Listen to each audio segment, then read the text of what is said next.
For this tutorial, we're going to take a look at how to use AWeber Report Analytics. And this is going to be one of the most useful tools that AWeber offers because it's going to allow you to see how many people are opening your emails, how many are being sent, how many people are clicking, anything that you could need to know to make sure that your email campaign is successful. So I'm going to go up to Reports, and I'm going to go down to my Reports tab. And as you can see, these are our opens over time. Now, at the time of this recording, AWeber is still working on the beta version of this, so I'm going to give you an overview, but it may change a little bit from version to version.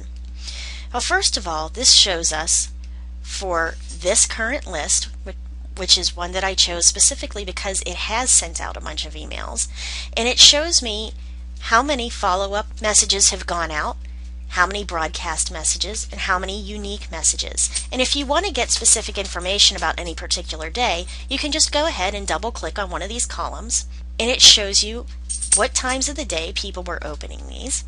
And we can go back out to overall. And going down, you can see the date, again, if it was a follow-up, if it was a broadcast, if they were going to unique email addresses, and the totals for each day. Up here, we can put in the detail, and this can let us go to each particular day to see what happened on each day if we'd like. We can display any leads, and we can zoom in time.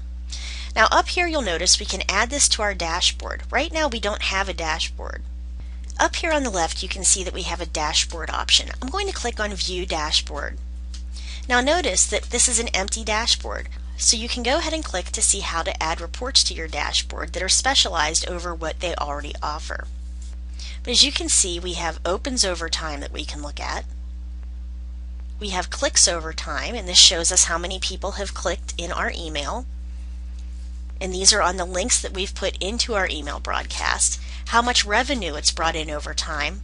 Then down below, we have list opens over time, list clicks over time, new subscribers, and this can be broken up into daily, weekly, or monthly, how they subscribed, how many verified subscribers you have, if you're doing ad tracking, how many people are subscribed or unsubscribed, what countries they're coming from, which state and countries, which city, state, and countries, etc.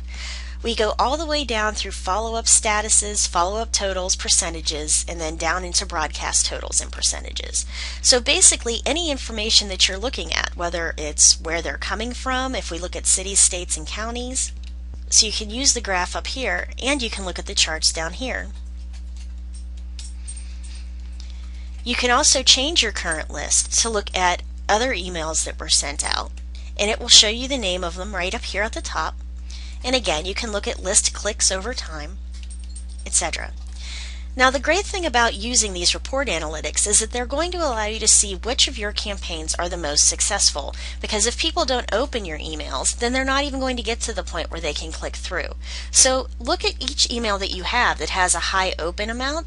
See what you did in there. Did you offer something free? Did you give them free information?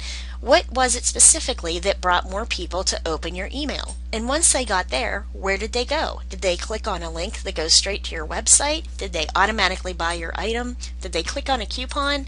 So these things are going to allow you to see what is working with your email campaigns. Because you can send out 1,000 emails, but if only 10 people open them, that's not going to do you any good and you've wasted that money. Another good thing when we go into messages is that when you set them up, you can decide whether you want to track the clicks that are in your email or not. And if you didn't do it the first time when you set up your message, you can always go back in later and make sure you click this box down at the bottom. That's going to allow you to track all the clicks of your email message to make sure what is being successful and what isn't. So once you've gotten used to using the reports, you can also go up into Reports and Settings. And this will allow you to enable your sale tracking and custom click tracking through your websites. So this has your website address, and if you want to add the analytics code to your website to see how many people are coming to your website through the email, just put in the name of your website, click on Get JavaScript, and then you're going to copy and paste this text into the HTML of your page directly above the /body tag. And this will allow AWeber to track all the analytics on your website page. And click Save. If you want to get rid of any of these, hit the red X next to it. If you want to add them, click the green cross. Underneath is our sales tracking. This tells us what the page of our site the subscribers are visiting when the sale is complete, meaning did they get to the receipt page and how much was the sale worth. Again, you put in your new goal web page, which would be your receipt page. Put in your goal description, which could be completed purchase.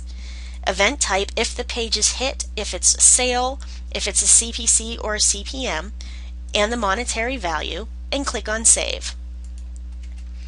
Underneath, these are the URL parameters that we're going to ignore. So if we want to include any query strings in the links to the site, we can tell them about any parameters that won't affect where the link takes subscribers.